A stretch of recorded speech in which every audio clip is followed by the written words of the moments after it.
Olá! Hoje a gente mergulha num tema bem relevante, o papel da mídia aqui no Brasil.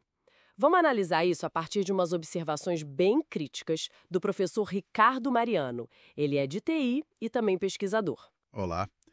A fonte que a gente recebeu traz uma visão assim bem direta sobre o que ele chama de mídia oficial. Exato. A ideia central é que haveria um foco, talvez excessivo, em sensacionalismo, busca por lucro, e isso deixaria de lado informações que ele considera, tipo, vitais para o país. Ok, vamos desembrulhar isso. Com certeza. E olha, essa discussão sobre de onde vem nossa informação é fundamental, né? O jeito como as notícias são escolhidas, como são apresentadas, isso molda muito a percepção de todo mundo. Totalmente. Então, analisar quem informa, como informa, é sempre necessário, sabe? Sim. E, para deixar bem claro o ponto da crítica, essa fonte que a gente está olhando cita um contraste que ele acha bem sintomático. Qual seria? Ele fala da atenção enorme que a mídia dá para casas assim de rede social, sabe? Figuras públicas. Ele até usa uma expressão tipo dinâmica Janja TikTok. Entendi. Coisas que viralizam rápido. Isso. E aí ele compara essa atenção toda com o que ele descreve como uma cobertura bem menor para acordos bilionários com a China, por exemplo. Há temas mais densos, talvez. Exatamente. Coisas que, na visão dele, teriam um impacto estratégico para o desenvolvimento do Brasil a longo prazo, né? A sugestão ali no material é que essa diferença de foco, bom, não seria coincidência. Entendo. O argumento que a fonte explora, então, é que essa lógica de mercado, buscar audiência a todo custo, cliques e o lucro, claro, Sim. Acaba meio que ditando o que é importante, o que vira pauta. A crítica é essa. Favorece o impacto rápido, o sensacionalismo, em vez de temas mais complexos, que dão mais trabalho para apurar, né? E talvez não gerem tanto clique imediato. pois é. Aquilo que exige mais reflexão fica para trás, segundo essa visão. Aqui é onde fica bem interessante.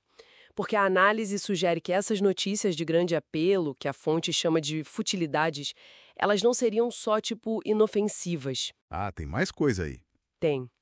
Elas funcionariam como uma espécie de cortina de fumaça, sabe? Uma distração geral que tira a atenção do público. Entendo. Tira o foco do que exatamente? Do debate mais sério, mais profundo, sobre questões que a fonte vê como estratégicas para o futuro mesmo. Tipo tecnologia, como o mercado de trabalho está mudando, para onde a economia está indo de verdade. E essa dinâmica, então, levaria ao que a fonte chama de um silêncio. Um silêncio sobre esses assuntos mais cruciais. Exato. E para o Prof. Mariano, esse silêncio não seria neutro, não seria por acaso. Ele sugere o quê? Interesses por trás. Ele levanta essa hipótese, que pode servir para esconder alguns interesses, algumas agendas, e o resultado prático disso seria negar para a população o acesso à informação completa, sabe? Aquela informação que a gente precisa para formar nossa própria opinião com base sólida. Faz sentido, dentro da lógica da crítica. O material que a gente tem aqui na mão faz um contraste bem forte, né?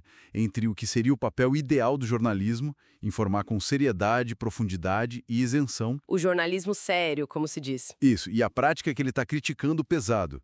A acusação é que, em vez de clarear as coisas, essa prática acabaria, tipo, mascarando partes da realidade. Uhum. E talvez até servindo a interesses que não estão claros para todo mundo. As tais pautas ocultas que a fonte menciona. Se conectarmos isso ao quadro geral, como a própria fonte meio que sugere, o argumento é que essa forma de atuar da mídia teria um impacto bem direto, bem significativo. Como assim? Bom, afetaria a capacidade da sociedade de entender os desafios reais, as oportunidades do país, de tomar decisões informadas, né? Seja na hora de votar, seja na participação do dia a dia. Entendi. Influenciaria os rumos do Brasil, no fim das contas. Exato.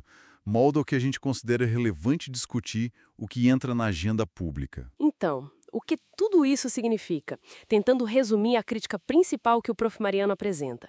A visão é que a mídia, essa que ele chama de oficial, estaria meio que abrindo mão do seu papel principal, que é informar sobre o que é complexo, o que é crucial. Priorizando o impacto fácil, o sensacionalismo. Isso, e segundo a acusação que está na fonte, talvez até operando sob influência de agendas que não são transparentes para o público. Correto. E a maior implicação disso tudo que o material levanta é justamente o efeito na saúde do debate público, né? Na própria democracia. Pois é. Se a conversa fica dominada pelo espetáculo, pelo superficial, ou por aquilo que gera mais comoção na hora, como a fonte sugere que acontece. Fica a pergunta: que espaço sobra para as discussões que realmente importam para o futuro? Desenvolvimento econômico, social, tecnológico. A longo prazo.